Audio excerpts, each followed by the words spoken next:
Full and uncut versions available on Patreon. Check in the description below. Greetings once again, Pokemaniacs. Duuz-Diz-Din back again with more of the Pokemon Adventures manga. Last time we finished up the Diamond Pearl / Platinum arc, mostly the Platinum arc, where our trio of heroes who I already miss managed to rescue the bodyguards Pak and Uji, and with the help of the stat trainers, not the Elite Four unfortunately, the Elite Four didn't really get involved, and the gym leaders were laid up in the hospital, except for, man, even the gym leaders who were available didn't get involved. Not even the Frontier Brains really got involved. When I really think about it, yet we really did have a lot of people involved with that final battle. But our heroes got back their Pokédex from the advanced level Grunt. Cyrus ended up having a very enlightening conversation with Diamond that helped them kind of see things a little bit clearly, finally. And they ended up teaming up with Dialga and Palkia in order to stop Giratina. Even an incredible Draco Meteor from Cynthia's guard shop managed to give Giratina the business. Cyrus in the end decided to disband Team Galactic, something that the executives seemed to be okay with as long as they still got to be with their boss. And so they took off into the, morning, as Looker managed to arrest Charon at the very least. Looker takes off later for the destination after this story arc, the Unova region, and even leaves the Manthe egg from the Pokemon Rangers comic with Diamond, which hatches naturally into a Manthe, but also produces a Feony. The Feony's presence, after being taken to the old daycare couple in Johto, has them reminisce about none other than Gold. We'll be checking in here with finally for the first time in quite some time as we enter into the story arc of Heart Gold and Soul Silver. So what has our wild child and our silver boy been up to? Join me as I find out, won't you? Alright, we enter into what is technically volume 41 of the Pokemon Special manga, but volume 1 of Pokemon Adventures Heart Gold and Soul Silver. Got an image of Gold and Silver in their updated designs, as well as the new Team Rocket admins whose names escape me because we're entering into a lot of territory that I'm very unfamiliar with. But on the front we have Gold with his Typhlosion and Silver with his Feraligatr, my favorite of the starters. So let's jump in. Oh, Arceus, however you pronounce it. Oh god, we're about to meet God. Silver and Gold. Oh, they look so much older now too. They're teenagers. Yeah, when we picked up when the daycare couple were talking about Gold, he seemed to be embroiled with all of his Pokemon in a massive battle with someone. And I guess we pick up with just that. Gold says, come on. Oh, what? He's facing down Arceus? What? Wait, what? Why is he facing down with Arceus? Gold says, why did it have to turn out like this? Arceus, as Arceus glares down at the Gold.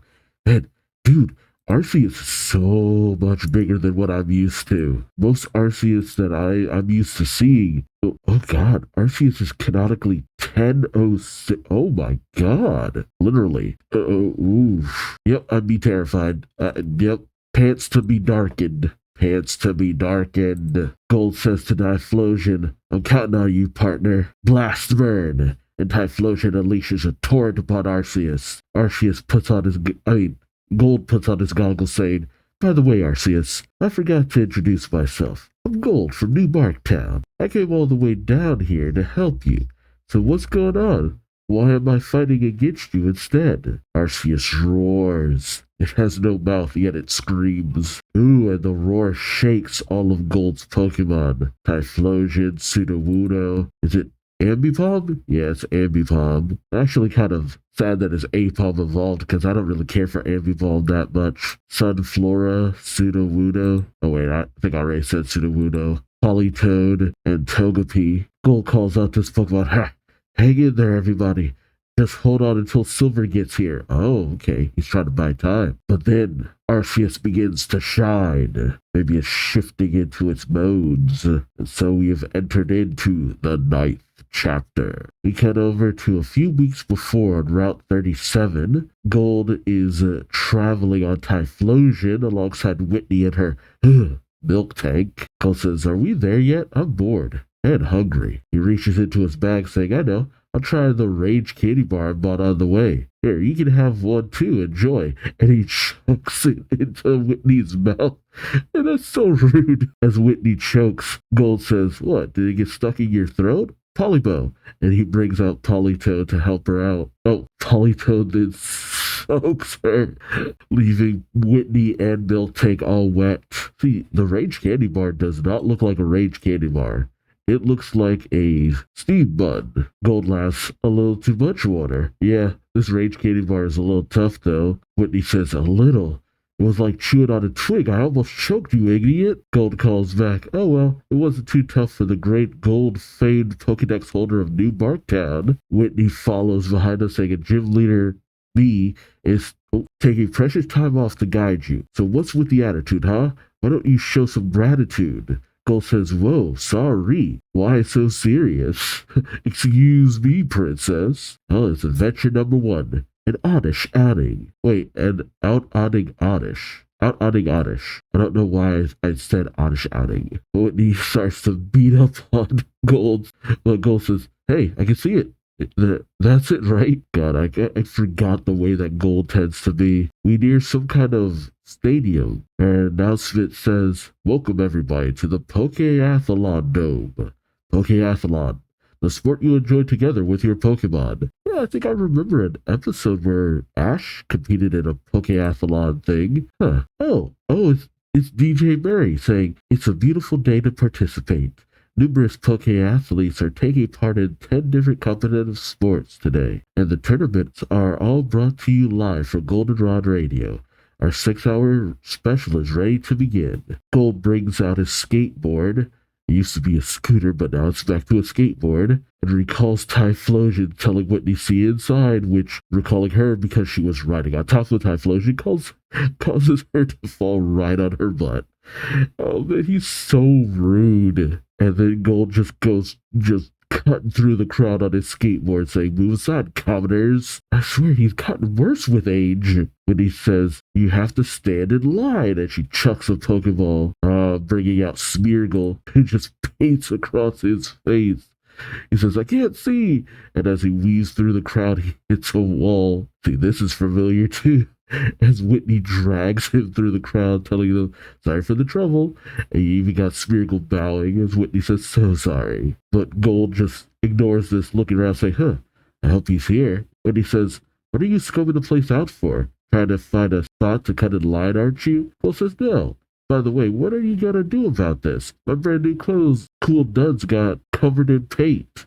Whitney says, "So? You're gonna change anyway?" Gold questions change, and Whitney starts stripping him, saying, "Are you a small or a medium?" Gold says, "What?" Maybe they are perfect for each other. Whitney then says, "I'm guessing you're more of a medium. Come on, hurry up and get changed." Gold says, Hey, it's a jersey." Whitney tells him, "Looks great on you, and you can't participate in the Pokeathlon without one.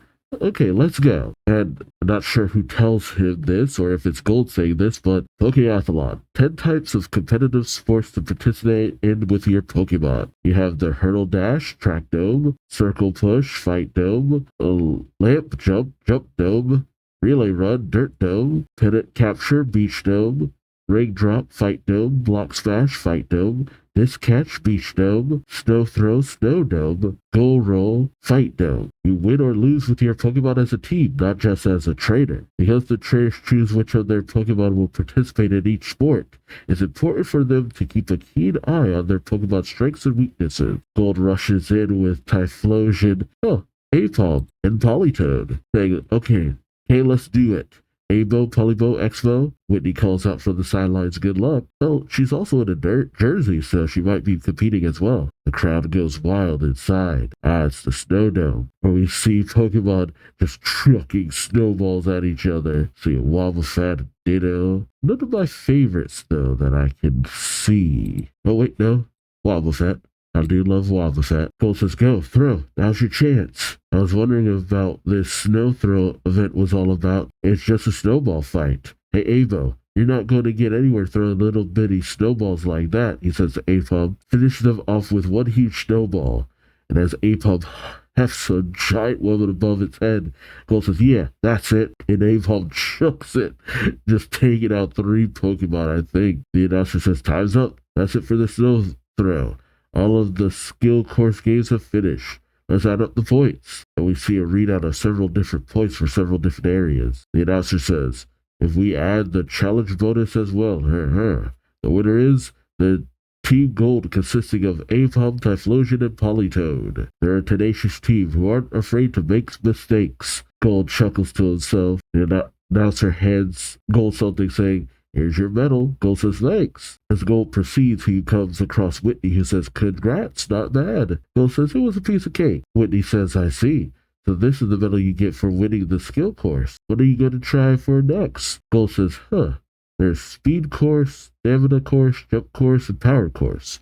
3 sports are chosen out of 10 and divided between these 5 courses. I guess I'll go with the jump course next. But we see away from the stadium in the water, what looks to be a Dragonite in the sea. DJ Barry calls over the loudspeaker. There are 6 sports fields inside the Pokeathlon Dome. Track, fight, dirt, jump, snow, and beach dome. The Pokeathletes are competing in them as we speak, and I, DJ Mary, will be bringing you all the latest scores and details from Goldenrod Radio, broadcasting throughout the Johto region. The disc catch just got underway at the beach dome. The Pokemon have to catch the discs that fly at them. Let's take a closer look. All the trainers are enthusiastically coaching their Pokemon as DJ Barry comes in with the producer, or no, the director. Suddenly Gold comes rushing by saying, move aside, 1, 2, 1, 2, and throws off DJ Barry, causing her to spin out of control. So Gold says, 1, 2, what? Huh? Wasn't that? Hey. And he comes over to DJ Barry, stopping her spin, saying, yeah, it's the star of Goldenrod Radio, DJ Barry. Barry says, you're Gold? No, both...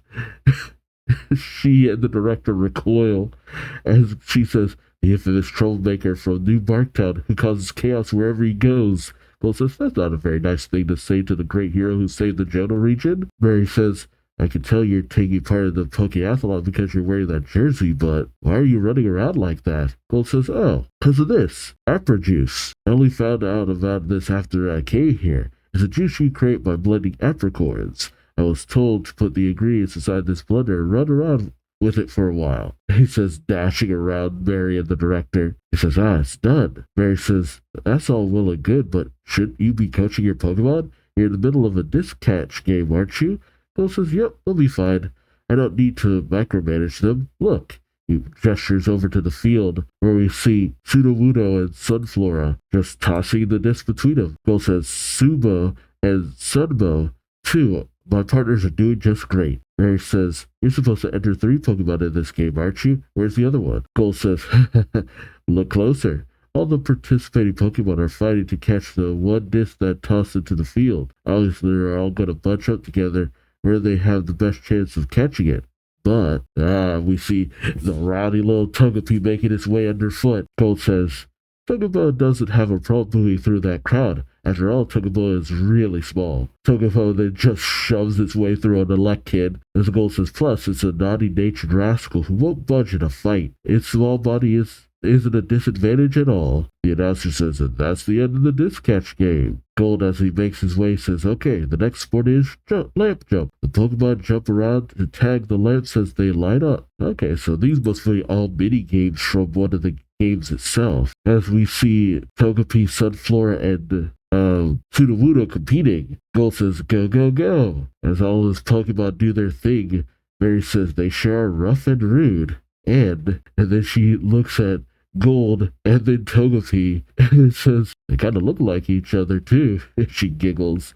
Gold turns saying, huh? The announcer says, and that's the end of the lamp jump. The sum of all the scores in the jump course is, and the winner is Team Gold. You win the medal. All right, Gold says, did you see that? Check it out, everyone. All right, we then cut to later up in the announcer's booth where the director has gotten him and Mary some tea, I guess. The director says, "Where did Gold go?" Mary says, "He entered the stamina course. He's currently competing in the ring drop." As we see Typhlosion going up against a Wobbuffet, Mary says, "Looks like he's chosen 3 different Pokemon this time." As we see Typhlosion tagging with Ambipom, the director says, "At the Pokeathlon, you may choose 3 of your 6 Pokemon to enter each course, and you may reselect your Pokemon whenever you take part in another course. Those Pokemon are Typhlosion, Polytoad, Apom, Sudowoodo, Sunflora, and Togepi." Oh, suddenly, did their feed cut out? They say they won. They won the stamina course as well. Mary thinks to herself, but he doesn't seem to be paying attention to his Pokemon during the game. How odd. Yeah, he's just kind of going with the flow. He just kind of lets his Pokemon have a little fun here and there. No need to get too serious. Gold says, "All right, next we'll enter the speed course." The director says, Mary questions, "What's wrong?" As the director looks at the monitor, she says, "Well, if he's entering the speed course now, he's going to have to face Jet, the #1 Pokeathlete at the Pokeathlon." We see Jet with his Oddish, Doduo, and Electrode. Mary says, "Oh my, isn't he the trainer who always gets the highest score at every game in all the courses? Gold may have met his match this time." The crowd says, "Ooh, Jet, Jet's gonna take part in this game." As Gold hears the crowd, he goes, "Huh? What?" And Jet enters, blowing kisses to the crowd. He says, "I shall now present to you a demonstration of my most elegant athletic performance." He then gives Gold a smile, and Gold shoots back a frown. Gold thinks to himself, DJ Mary was right. Yeah, at the hurdle dash, Sudowoodo falls behind Electrode, or Voltorb. No, it's a Voltorb, sorry. In a pennant capture, Oddish outdoes Sunflora. DJ Mary says, "I knew it. Gold is doing very well, but Jet is 1 step ahead of him. Gold will have to make a comeback in the next game." The announcer says, "Okay, it's time for the 3rd game of the speed course. The last game, your team must dodge flying gravel, status, and various other obstacles in the relay run. First runners, prepare yourselves. Steady." We see it's Sudowoodo, Venonat, Gloom, and Voltorb. The announcer says, "Go," as Jet takes off alongside his Voltorb. Then DJ Mary says, "Jet's Voltorb has gotten ahead of the group. Its speed is incredible, and Jet's speed is incredible too. That's right, folks. The trainer must also run in the relay run. Unlike an ordinary relay, it is the trainer's job to choose when to exchange their Pokemon during the course of the race. The trainers run alongside their Pokemon to evaluate how tired they are and thus determine when to switch them out. Some trainers exchange their Pokemon very often, as we see someone exchange a Venonat for a Shuckle." Mary says, "And some trainers run their Pokemon until they're about to drop, which is what happens to Gloom." Mary says, "As for Gold, you see him just making his way on his skateboard and pool stick," which takes Mary off guard with the director. Mary questions, "How can he fool around with his skateboard at a time like this?" The director says, "Plus he's going the wrong way." Yeah, he kinda is. It seems like Gold is making his way towards Jet. Sudowoodo looks exhausted, as Mary says that he's totally ignoring his Pokemon again. His Sudowoodo has run out of strength and is in last place. Gold seems to still be making his way and then changes out for Sunflora. DJ Mary says he switched Sudowoodo out for Sunflora, but Jet is already way ahead of him, and Gold is running out of time. Yeah, Jet switched over to Oddish, and then Gold says change, and switches over to Togepi. Mary says now he switched to his fast-running Togepi. Gold must have kept this Pokemon until the very last minute as his trump card, but just Dodrio is right behind him. Okay, they keep blocking the other head. Yeah, Togepi has already overtaken Dugtrio, but Dugtrio manages to catch up and ends up kicking Togepi, right into the sand.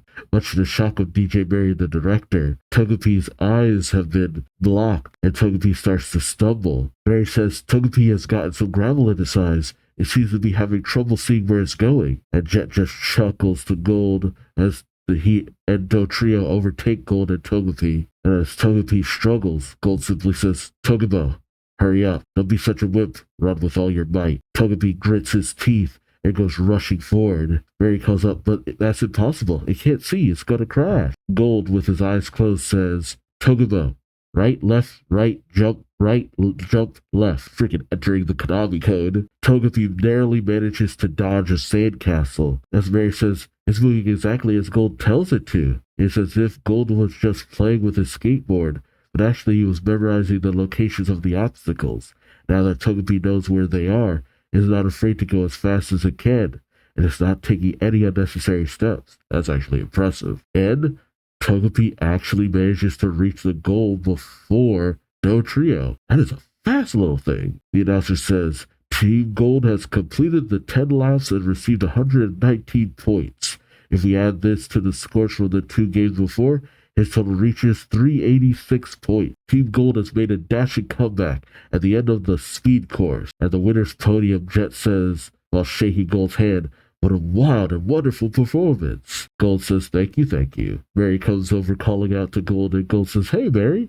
Mary says, that was amazing. It's as if you two have a symbiotic understanding of each other. Yeah, it is kind of wild. Actually, what happened to Gold's Pichu? Actually think about it. Am I forgetting something that happened with Pichu? I mean, maybe he's just switched out for the time being, visiting his folks. Gold says, well, of course. I've known Togepo since it was still an egg. I am the Hatcher, after all. Billy Hatcher. And Mary watches as Gold helps to wipe the dirt out of Togepi's eyes. Aw, really does show that, while Gold can sometimes be a little shit, he actually really does care for his Pokemon when push comes to shove, and really understands them. It's really sweet, and it really helps to endear you to him despite his rough around the edges nature. Alright, it's adventure number 2. Out of way, Amphibob, Apop. There we go. And Arceus, stop staring at me with that big old eye. Who the heck? An older gentleman enters saying, well, that was thrilling. Well, DJ Mary turns saying, Mr. Magnus, what's the matter? As Magnus wipes away a tear, he's alongside of Poliwrath saying, what a pleasant surprise, Mary. I never imagined I'd see a Pokeathlete with such fire in his eyes. I'm so glad I hosted the Pokeathlon in the Johto region. Whitney comes over with her Smeargle saying, Mary! Okay, Mary's mostly here because... No, Whitney's here because of Mary, mostly. Mary says, Whitney, you're participating in the Pokeathlon too? Whitney says, uh-huh. He asked me to bring him here, so I might as well compete too. Mary says, I see. As Gold's preoccupied with a PC or something? Is he switching Pokemon? Whitney says, I'll keep an eye on him because he's bound to get into trouble if we leave him alone. Oh, God. You gotta love the reputation he's managed to gain. Gold always has to have somebody accompanying him just to keep him out of trouble. Mary says, right. Oh, I need to get back to the radio booth. Excuse me, Mr. Magnus. Magnus says, of course. Whitney comes over to Gold saying, so, have you decided which competition to enter next? Gold says, well, I'd like to do something with a throwing game like the skill course. Evo can use its arms and its tail to throw stuff, which gives it a big advantage. A voice calls out from behind. As Machamp looms over Apom. Is that Bruno? Who says, in that case, my Machamp has an even bigger advantage since it has 4 arms. Gold and Whitney are aghast. As, yeah, it's Koga, Bruno, Will, and Karen. Oh, and speaking of Karen, he has her Houndoom. Love me Houndoom. And in their updated designs, okay, I didn't even think they'd show up in this. That's cool. Gold says, wait, who are you? And they're all taken off guard. When he says, are you nuts, Gold? How do you not know these people? They're the 4 very famous trainers. Show some respect. Their names are Karen, Bruno, Will, and Koga says, and me, Koga. We're known as the Elite Four. Okay, so considering how the Elite Four have been throughout the various other regions, how are they now? Because when the Elite Four in Kanto were initially introduced, maybe they were always just outright known as the most elite trainers in all of the region. Well, the 2 regions technically, but were they always kind of allied with the Pokemon Association and just rebelled alongside Lance? Or is it that they're only now like an official thing? I kind of wonder how that Elite Four thing it kind of works in these capacities with how things have changed. When he says, of course, Koga says, we work for the Pokemon Association. We test the skills of trainers who participate in the Pokemon League. Okay, yeah. So after everything that's happened, they now operate in official capacity. So I wonder, while Lorelai is probably okay, I'd love to see her again, but I don't know if we will. I wonder what happened to Agatha. Or I wonder if we're going to see Lance. Will says, our job, and I quote, to train strong and sound Pokemon trainers. A little redundant, huh? Karen says, we're helping out at the Pokeathlon to promote the Pokemon League. Gold says, huh? I have no idea what you just said, but does this mean I get to compete against you guys here? Bruno flexes his stuff saying, if you want, would you like to play against us in the next course? Gold says, would I? You betcha! Never wanted to turn down a challenge, huh? Although, in the next course, Gold is aghast as, it would probably be Koga's Muck completely outdoes all of Gold's Pokemon, Typhlosion, Politoed, and Apom. At the Gold Roll, Will's Executor outdoes Gold's Typhlosion, Apom, and Politoed. DJ Barry announces, skill, jump, stamina, speed. Gold has won those courses with fine scores, and now he's testing his skills on the power course, but he's no match for Bruno, Koga, and Will, who are also competing in this game. Even Gold will have a hard time besting these super skilled trainers. He's having a heck of a time raising his scores. I feel like, they're operating in official capacity now, but honestly, I also kind of look at it as community service for everything that they've done in the past. Koga, a member of Team Rocket, Bruno, the original Elite Four, and everything they did, as well as Will and Carried with the whole Mask of Ice situation. Mary announces, the last game of the power course is Block Smash. Will says, the Pokemon take turns breaking a set of 10 blocks. Trainers are free to switch out their Pokemon whenever they want to. Koga says, this is a game that Bruno excels at. As Bruno Machamp gets ready, it breaks through, I think, all of the blocks.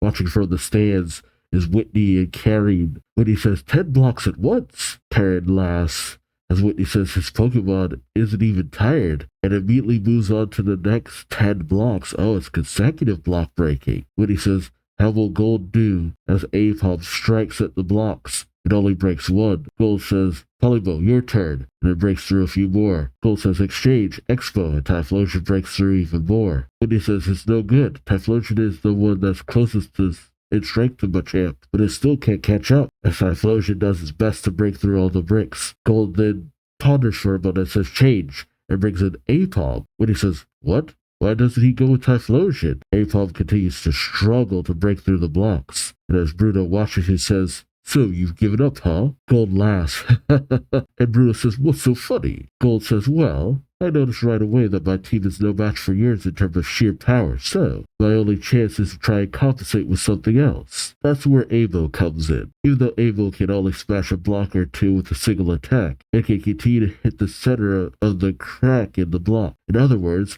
it's landing a critical hit on the block, and Avo's continue to strike. Even as we speak, Bruno says, that means. Koga says, your Apom will raise the tension of the whole team. And Will finishes saying, and if they enter a high tension mode, Gold says, that will boost their strength and compensate for my team's lack of power. Oh, and so with each one, we see Politoed come in after Apom break through the rest of the blocks. Whitney says, wow. He's closing in on Bruno as we see Typhlosion do the same. And we see Machamp getting tired out. As Bruno grunts, Gold says, Machamp has more arms, but that's not what counts. The most important thing is to deliver precise blows through the very center of the target. As we see Apom just bash on through 10 blocks in a row. The announcer says, he turned the game around. Gold is the winner. On the power course as well. I'm impressed. Whitney and Karen approach Gold. Whitney saying, congratulations, and Karen says, not bad. Gold says, piece of cake. Bruno pats him on the back saying, that was impressive, Gold. So, maybe it's about time you told us, huh? Gold says, what? Bruno says, the real reason you're here. I find it hard to believe that a guy like you came all this way just to play sports. Man, I love the moments where Bruno's eyes slightly open. Whitney says, huh? Gold says, how could you tell? Bruno says, I could see it in your eyes. Whitney thinks to herself, I can tell anything. What is it? Is Bruno right? And Gold pauses for a moment and then explains, saying, I'm supposed to meet some guy called Lance. He's on his way here to teach me about Arceus. Bruno knows all about Lance, and so does Koga. See, I'm wondering what capacity Lance operates in now, after all this time. Oh, that was probably the Dragonite we saw swimming through the water. It was probably Lance making his way. So Gold, much like Silver, partnered up with Lance, I guess to investigate certain situations between the Kanto and Johto regions. Alright, it's adventure number 3. One tough Togepi. You got that right. Gold tells the Elite Four and Whitney, I'm supposed to meet some guy called Lance. He's on his way here to teach me about Arceus. And naturally, Koga perks up saying, Lance? And Bruno narrows his eyes saying, Will and Karen just kind of look at each other shrugging saying, So Whitney comes barging in, kicking Gold saying, who's Lance? And what's Arceus? He has her milk tank roll over Gold saying, Gold, you sneak. How come you never told me anything about this? You just said you wanted me to bring you here so you can compete in the Pokeathlon. Why didn't you tell me the whole story? Gold says, Ow, I'm sorry, Whitney. If you've got complaint, send them to the old geezer Oak. Whitney picks him up, saying, Geezer? You mean the famous Pokemon specialist, Professor Oak? Gold said, yep, he's the one who told me to come here. Of course, it's the only way Gold would have any direction. We cut over to Oak Research Lab 2, as Gold recounts, saying, the old man called me over to his place all of a sudden and said, we cut to a flashback where Oak says, this is the main reason I summoned you, Gold. Take a gander at these photos. He gestures to the table. Gold looks through them saying, the tower at Critique City, the Lake of Rage, Goldenrod Radio Tower. Nice vacation pictures, so what? Oak says, no. Look at these men. It's Team Rocket. Yep, sure enough, skulking about. They've been spotted all over the Johto region, and some sort of troubling incident has occurred at each location. Isn't that right, Elm? Elm is off chasing down Togepi, saying, right, Gold, Professor Oak thinks that Team Rocket has returned. They're starting to reorganize. Yeah, of course, Oak would be very at the ready over this, considering last time his grandson got frozen. Gold looks back to the picture saying, they don't know when to quit, do they? Oak says, I've been following their movements through the Pokemon Association and Violet City Police, and I received some interesting intel. Watch. He activates a device that brings out a hologram of Lance. You know, it's especially funny because Lance used to be so short, and now he's so tall.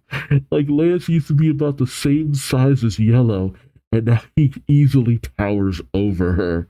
And most people, too. Gold looks at the hologram saying, oh, wow. A 3D image. I've never seen one before. Oak says, Gold, pay attention. As Gold puts his hand through the hologram of Lance, the hologram speaks saying, Professor Oak, my name is Lance. This is our first meeting. I'm sure you have your suspicions about me. Nevertheless, I'd like to ask a favor of you. Team Rocket is starting to get back together.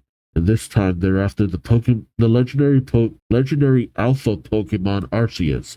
There are so many adjectives there that I keep missing. I would like to pass on to you everything I know about Arceus. If you do me a favor of sending a trainer with a Pokedex to meet me, I would very much appreciate it. I will be at the new Pokeathlon Dome in Johto on the Gold says, now I get it. That's why you called me here for. But Oak shoves him saying, get moving.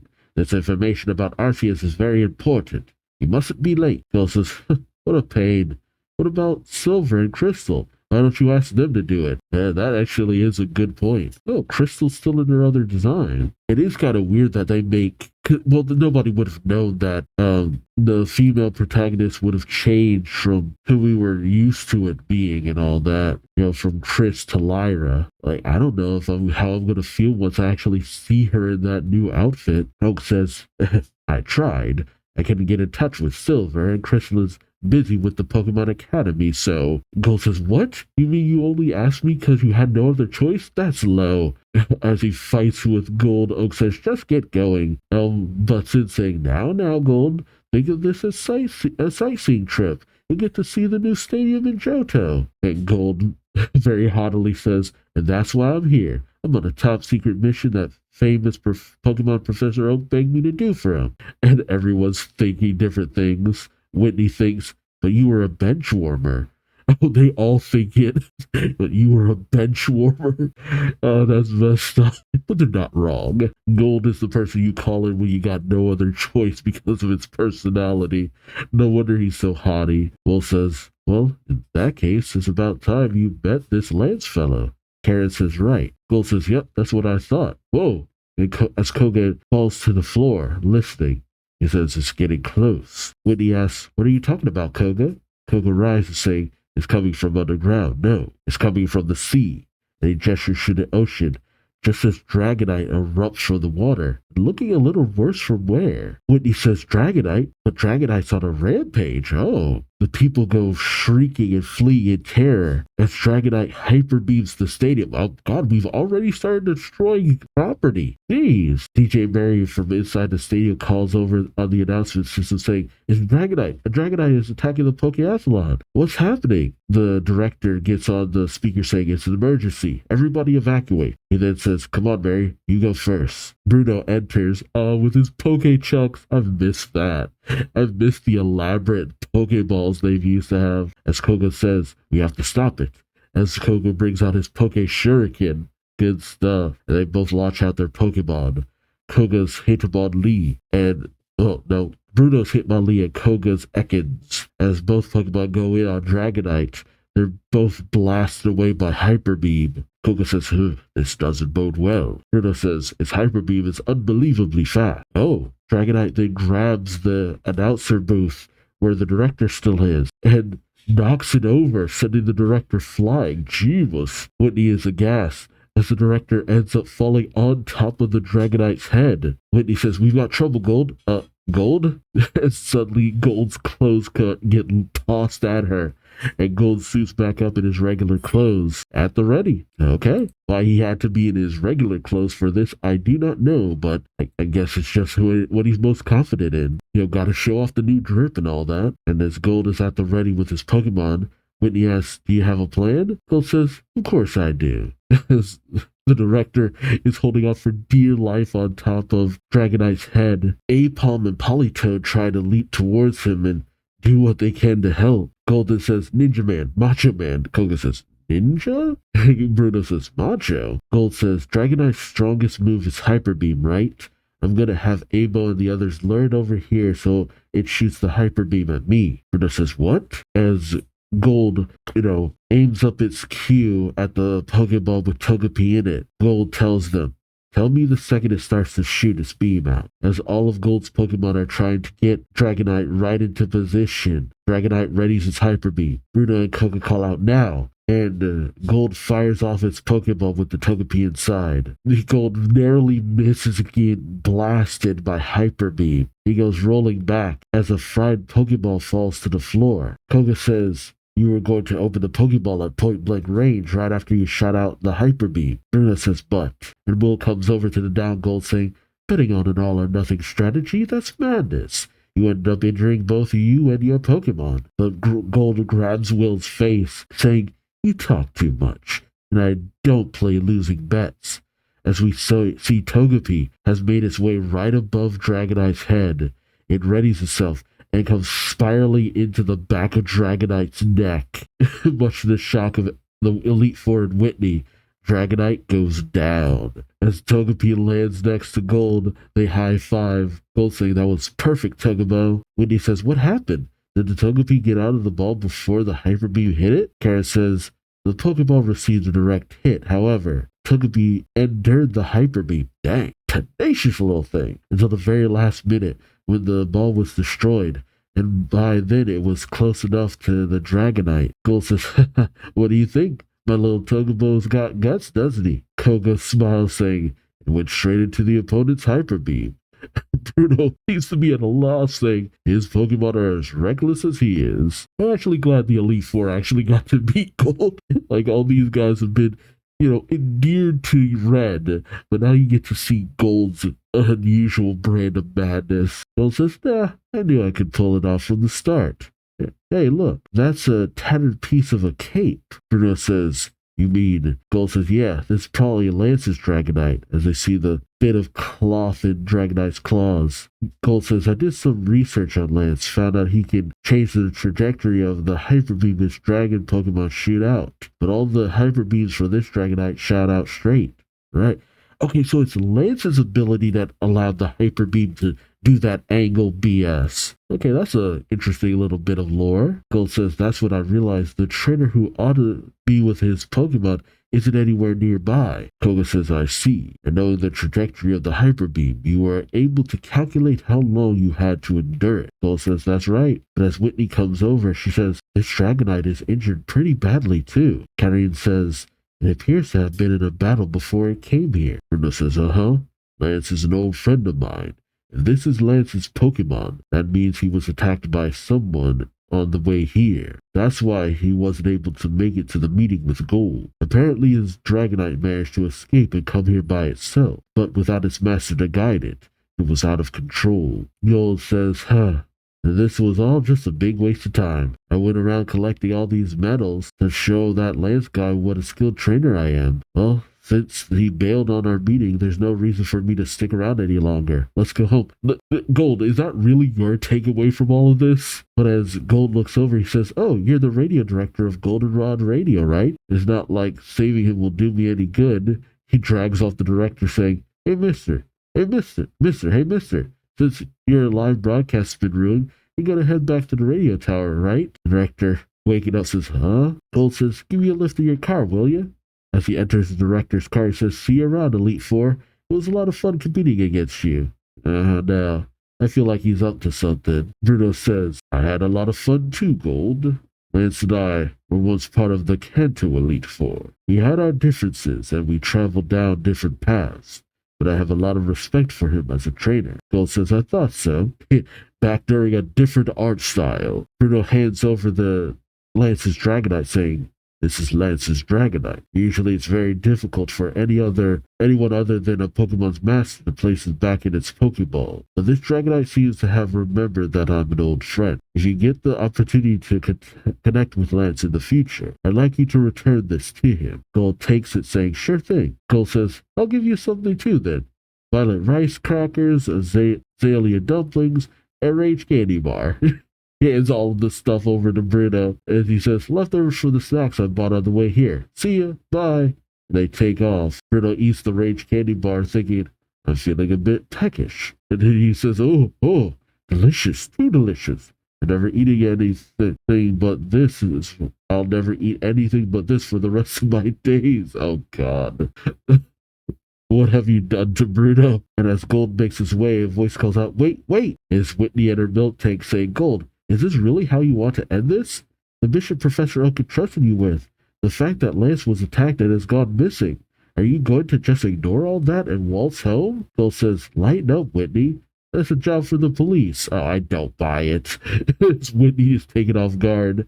Gold says, I never even met this Lance dude. Why should I care about his problems? But I would love to get a look at Arceus. The top trainers of Johto and all those famous Pokemon professors are making such a big deal about that legendary Pokemon. He then grabs the wheel of the car. My God, this kid. Saying, hey, mister, turn around. We're going to a different town.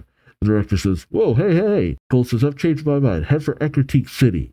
I just remembered, that's the town full of cute girls in kimonos. I can't miss that, can I? He calls out the window to Whitney, saying, see ya, Whitney. And Whitney says, what a dork. Yeah, he's up to something. Right, in the last chapter of this video, adventure number 4, dealing with a coughing fit. Oh, hey, Silver! And I see Sneasel. We cut over to the Johto region, east of Cinnawood City, the Whirl Islands, where we see Silver flying on his Murkrow, which, I'm surprised it hasn't evolved into a Honchkrow or something like that. Hey, dude, man, you made me impressed by Honchkrow with Cyrus having it. Like, Silver's Murkrow has done a lot. Maybe it'll evolve in this story arc since, Honchkrow wasn't introduced by that point. Oh, something falls off of Murkrow. Silver catches it, saying, oops, be careful, Murkrow, you dropped the dust zone. You two, Sneasel, hold on tight to the Razor Claw. I try to get them to evolve. Okay. These items that Green gave us are important. And as Murkrow lands, well,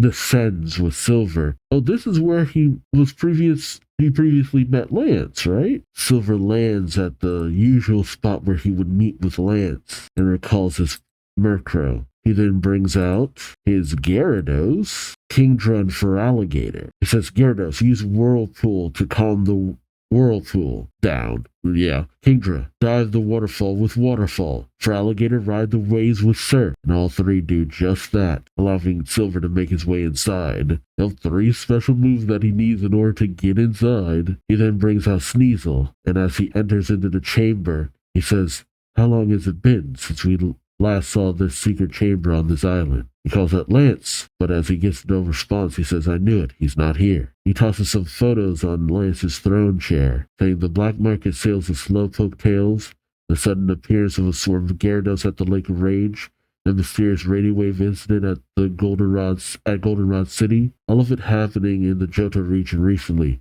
None of these incidents caused much damage, but did you notice, Sneasel? The MO, just like before. It's as if they're trying to let us know that Team Rocket is back. Or it's mostly just because that's what happened in the remake and we gotta kinda tie it all back in. Silver clenches his fist, saying, if Team Rocket is responsible, if they're plotting something again, then I will stop them. I will be the one to foil Team Rocket. Let's go, Sneasel. I came here to Lance's hideout because I thought he might have some intel. But it looks like I wasted my time. But suddenly, something wraps around Sneasel, and as Silver calls out to it, okay. Ooh la la. He notices he has a Dragonair's horn at his back. Claire enters the picture saying, who are you? Silver says, you're the gym leader of Blackthorn City, Claire. Yeah, didn't they meet that one time? Or I guess no. Silver says, what are you doing here? Claire says, that was going to be my question.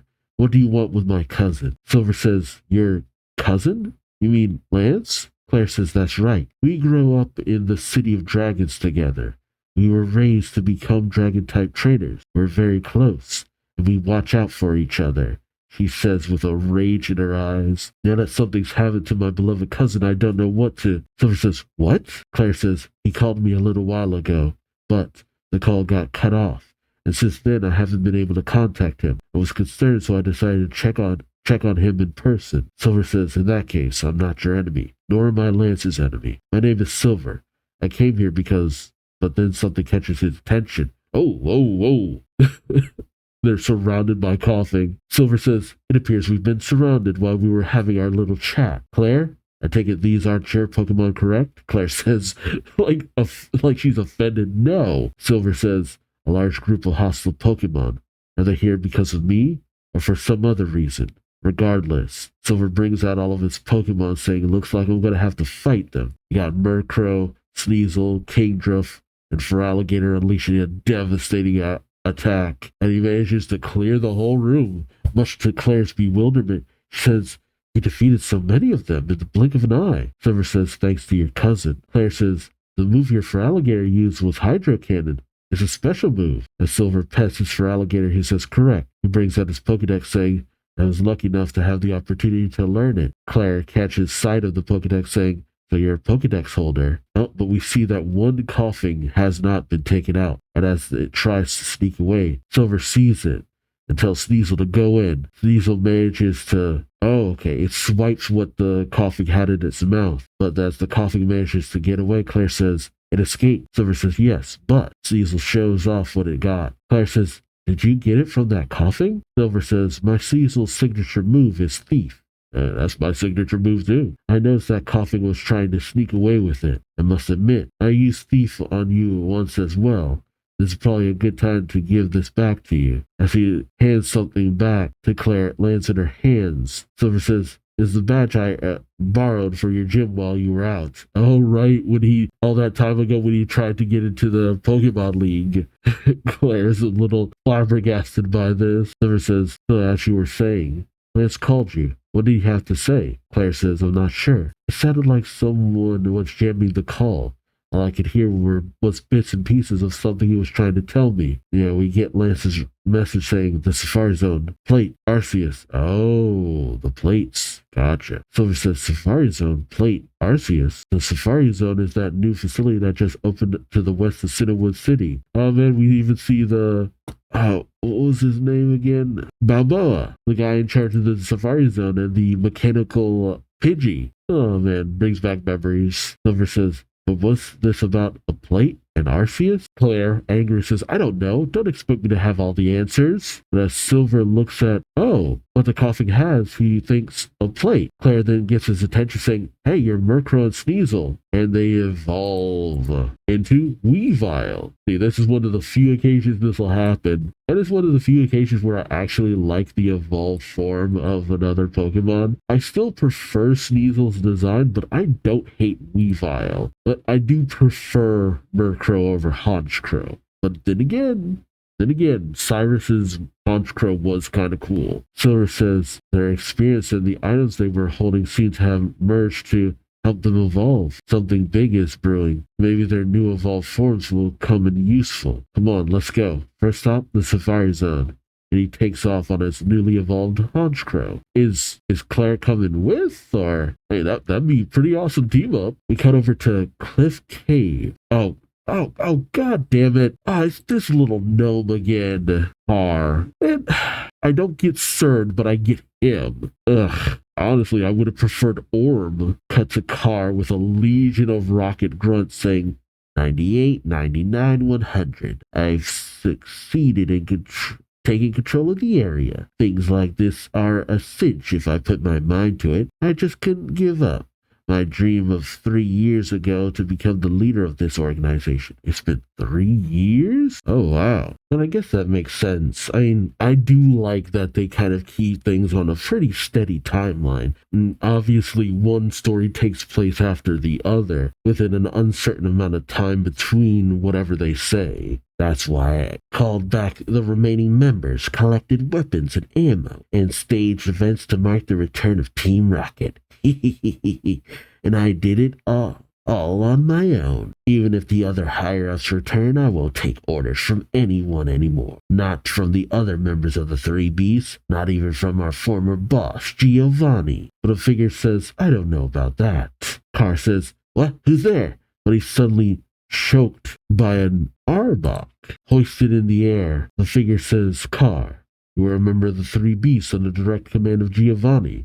You should really know better. Car is then thrown to the ground in front of all the other grunts as a figure emerges saying, Team Rocket belongs to Giovanni, and Team Rocket doesn't exist without Giovanni. Only those who follow in his footsteps may lead this organization. We four will take control from this point on. Ariana, Archer, Proton, and Petrol, the 4 Team Rocket executives. Okay, they've entered the picture. I wonder, will they ever hint? Because it's been theorized that Ariana is Silver's mom, but I don't know if anything else will ever hint that fully. Archer and Ariana were technically supposed to be in the other adaptation of Gold and Silver, but they went with other characters. So I wonder how they'll explain. Well, shoot, they didn't even explain the Three Beasts in terms of Team Rocket, so I guess they don't really need to explain it. I wonder if the Elite Trio will show up, though, too. Trying to see if they're maybe in the crowd there. Oh, I'm interested to see where this goes. But the real question is, what's being studied up in terms of Arceus? Or Team Rocket already investigating Arceus? Because, I mean, let's face it, regardless, all that information on legendary Pokemon set up in the hands of Team Rocket has just continued to kind of play dividends. Surd taking that to Team Galactic, and now we're seeing whatever knowledge was still obtained being trickled over to the remaining forces of Team Rocket. I do like how the people working on the manga continue to just grow upon story after story that they've already done. While I am bummed that we don't see Surd again, and this would be the perfect opportunity to do something with that. It is what it is. Shoot, honestly, I even would have preferred if we had just got an offhanded mention that these 4 executives took care of Surd because they knew she wasn't really on their side. Even that would have been a better explanation than just never hearing from her again.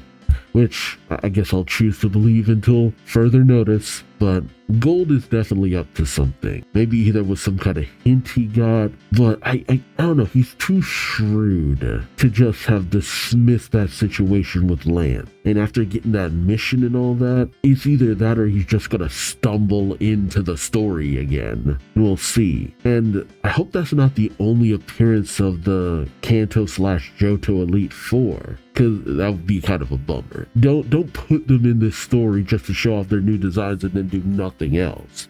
And I do wonder if the Johto gym leaders will have a moment too. Then again, I don't know, the Kanto gym leaders, we didn't get to see their updated designs, so. But what happened to Lance? Lance is a tough one, and it'll be good to actually see Lance involved, because during the Johto story arc, Lance didn't do as much as I would have hoped he would have done.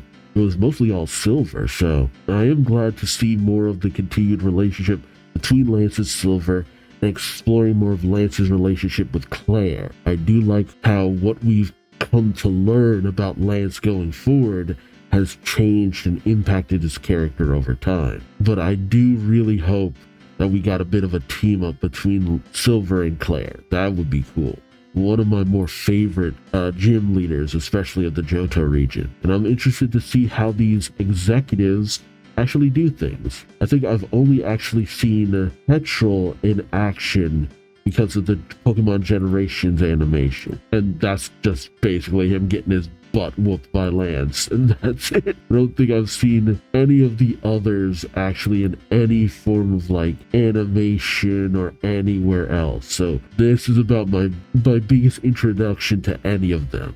I don't know these guys. I don't know, their characteristics or whatever. So we'll see. But I'm excited for this going forward. I hope it's a good story. I mean, you got Pokemon God in it, so it damn well better be good. But let me know your thoughts in the comment section below. Like, comment, subscribe if you enjoyed the ride. Thank you so much for watching. And until next time, I've been Duuz-Diz-Din, and hope to see you later. So then, take care. Bye-bye.